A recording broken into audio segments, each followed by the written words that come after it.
Senador Rodante Marcoleta, Na dininay niya. baka kumalmat, mahimasmasan dahil galit na galit yung ating mga kababayan dyan sa Kalayaan, Palawan.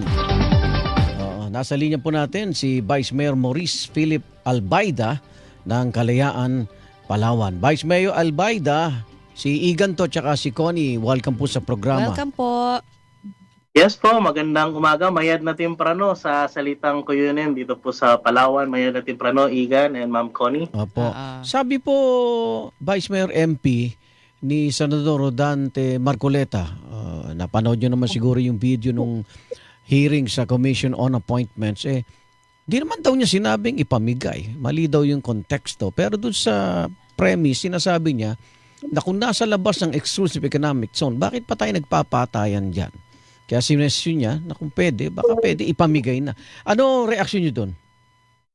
Well, we suspend our reaction first at the first time we heard that. Binalikan po natin yun pong video, kabuang video para makuha natin yung context. And seemingly, hindi ko po alam kung ako lang yung nakapag-unawa, hindi ko alam kung mahina comprehension ko or tama yung comprehension ko. Parang ganun pa rin kahit na ulit-ulitin mo yung video. Siguro unang-una, ang pretext ito, kailangan maunawaan natin na iba si maritime zones natin sa Yes. territorial Yes. integrity po natin. Maliwanag po yun. Kasi kung susundan po natin yung kanya pong argument, we cannot compare apples from oranges po.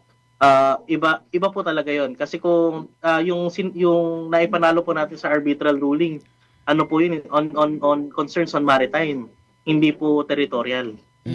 At yung territorial po natin, yun po yung tinatawag na res nullius and terra nullius, and I bet mas marami pong expert ang mas makakapagpaliwanag po nun, mga international law expert. At dun po yun po ang ating pinanghahawakan, kaya po lehitimo, legal, at hindi po guni-guni lang ang Kalayaan Island po. Oo. As representation po ng amin pong mga mamamayan, mga magigiting na mamamayan ng bayan ng Kalayaan, nasaktan po. We take offense and we seem to be insulted for what had transpired in that commission and appointment scenario. Ngayon ba may nararamdaman kayong puwersa, panggigipit mula sa China dyan sa Kalayaan? We, in as much that we don't want it to be usual, pero nakikita po ng ating mga kababayan, pagkakalalabas sila ng kanilang mga bahay, ang mga bata pag-aakyat sa school nila, surrounded by a lot of Chinese militia vessels and China Coast Guard. We don't want it to be usual. There are times when pagkagabi merong mga nagpapalipad ng drones. And we don't want it to be usual. Pero kahit na po ganun, yun po yung may pagmamalaki ko po sa amin pong mga magigiting na mamamayan. Pinipili pa rin po nila ang payak na pamumuhay po sa Isla Pag-asa para po magampanan at magkaroon po ng mahimbing na tulog ang buong sambayan ng Pilipinas. Vice Mayor MP, ilan ba yung nasasakupan niyo ilan dyan? ho ba? Ng magigiting nating kababayan dyan? Well, according to isa Presidential Decree 5096 po, we comprises of 64,000 square miles.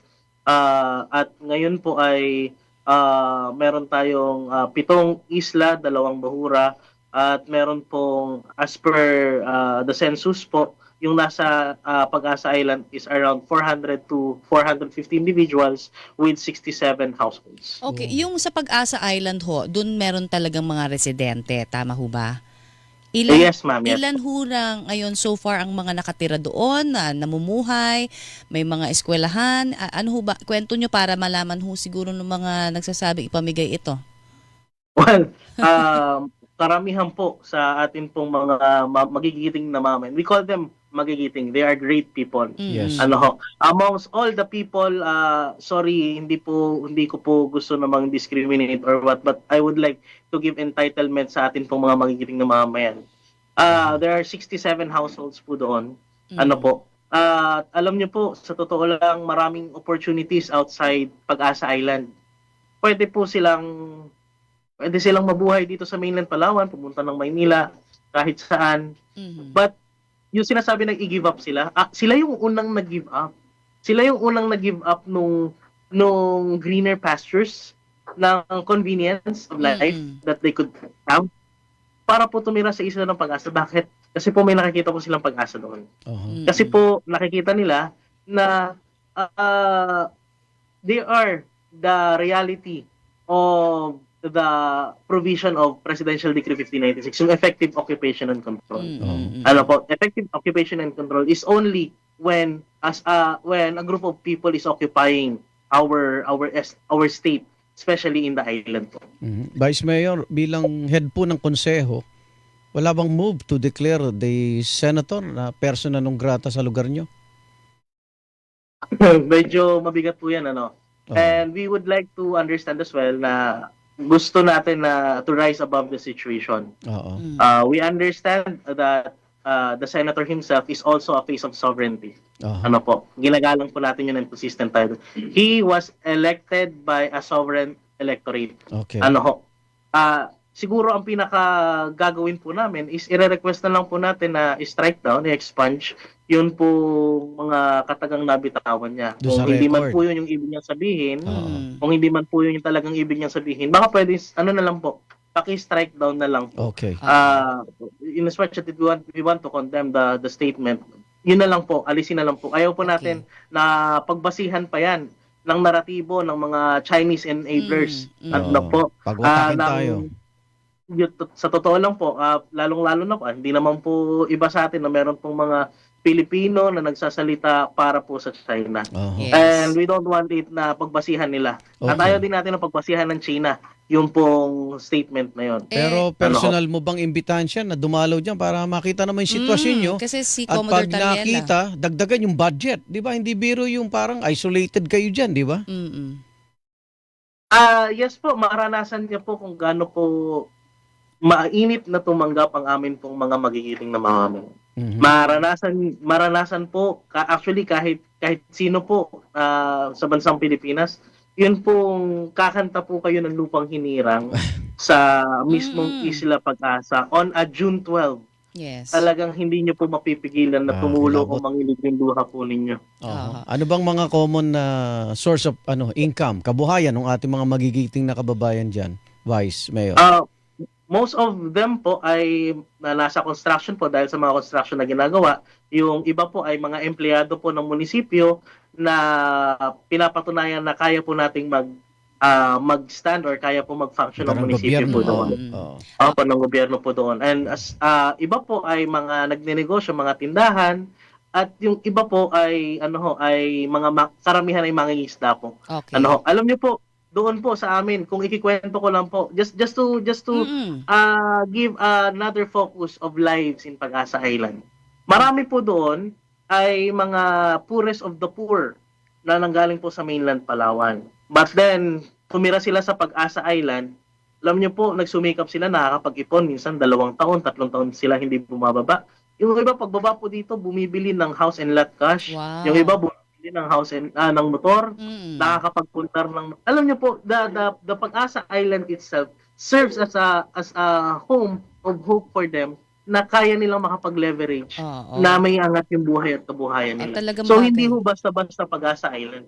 Ano bang mga sakop na isla nga pala dyan, Vice Mayor?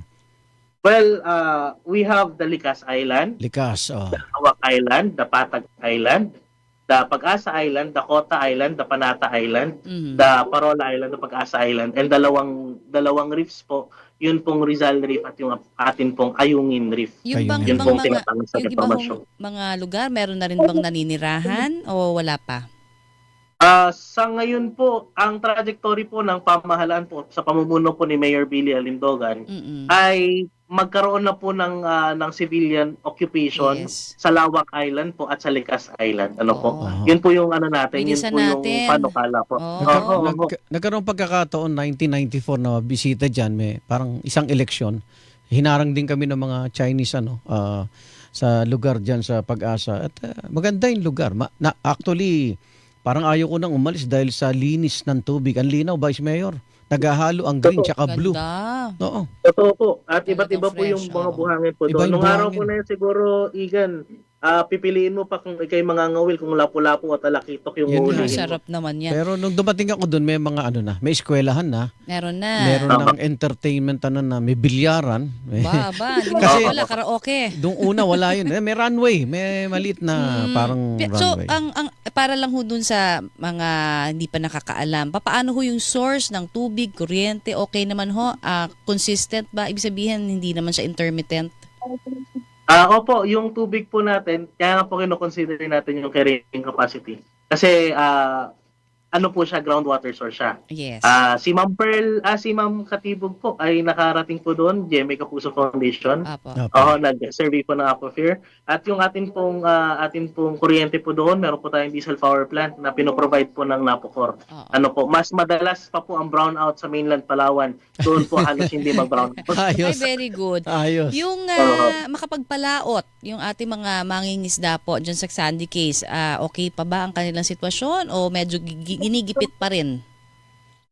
Well, there will always be intimidations, lalo na sa mga case natin. Kaya ang ginagawa po ng ating mga mangingisda ay lumilipat po sila ng fishing area nila. Otherwise po, ang ginagawa po natin, pinapalakas po natin ang maritime governance po natin sa pamamagitan po ng mga ng coordinations natin with the Philippine Coast Guard and PNP Maritime sa tuwing pong aalis o lalabas yung ating pong mga mangingisda. Yes. Generally po, talagang siguro dahil nasa dugo na rin natin bilang mga Pilipino, pagiging madiskarte lalong-lalo na po sa paghahanap buhay. So, VM. lumilipat sila ng ibang fishing area. Vice Mayor MP, dahil alam nyo na, kayo ho ang mouthpiece o kayo ang tagapagsalita talaga ng mga nandiyan po, no? Sa inyong teritoryo. Ano ho ba ang inyong mensahe? Galing sa puso, ha? Kasi mag-V-Day na, di ba? Galing sa puso para kay Senator Marcoleta. Baka meron kayong gustong ipahayag sa kanya. From the heart. Okay po. Sa akin po, pwede pong sasambayan ng Pilipino. Yes, pwede rin naman. Pero kasi siya yung nagsabi na diretso eh. Sige po, go ahead. Well, as bilang isang Pilipino, ang usapin po ng West Philippine Sea, Kalayaan Island Group, sabi ko nga, kung ito man ay geopolitical, ito po ay usaping higit sa political. Ito po ay usapin ng bawat pamilyang Pilipino na umaasa po sa pagkain po na nanggagaling po ang protina sa isda. Dahil ang West Philippine Sea po ay pamugaran, breeding ground po ng mga isda. Kahit pa po sabihin natin sa General Santos pa na huli, breeding ground po niyan ay sa West Philippine Sea po. Kung mga galunggong na dinadala sa Navotas, sa Malabon, sa West Philippines po ang breeding ground yan. Ito po ay usapin, hindi lamang po ng bawat pamilyang Pilipino. Ito ay usapin po ng ating pong kinabukasan. Ang ating pong energy po dyan, nasa trillion barrels of natural gas ang nasa reed bank. Kung hindi po natin ito pag-uusapan, take note, ito po ay nasa Kalayaan Island Group, ha? Yun pong reed bank. Kung hindi po natin ito ipaglalaban, parang isinuko na rin po natin ang ating kinabukasan. Kinakailangan lamang po natin bilang mga Pilipino magkaroon ng isang kwento, isang naratibo na magbibigay daan para po magkaisa po tayo bilang isang bansa po at bilang mga Pilipinong nagmamahal po sa ating bayan. Magiging punto po ito na pagbuhay po ng ating pong nasyonalismo at patriotismo. Ayan, Yun lamang po. Okay, Vice Mayor, muli tayong mag-ingay. Atin to. Salamat po ito. sa inyong Oo. oras at nalaman namin ang damdamin nyo sa pinag-uusapang isyong yan ngayon. Ingat kayo dyan sa Kalayaan, Palawan. Thank you at, po. mabuhay. Matamang salamat po. Sulong West Philippine Sea, Sulong Kalayaan, Sulong Pilipinas, atin ito. Yes, Thank you. atin ito. Sana Hilingan, walang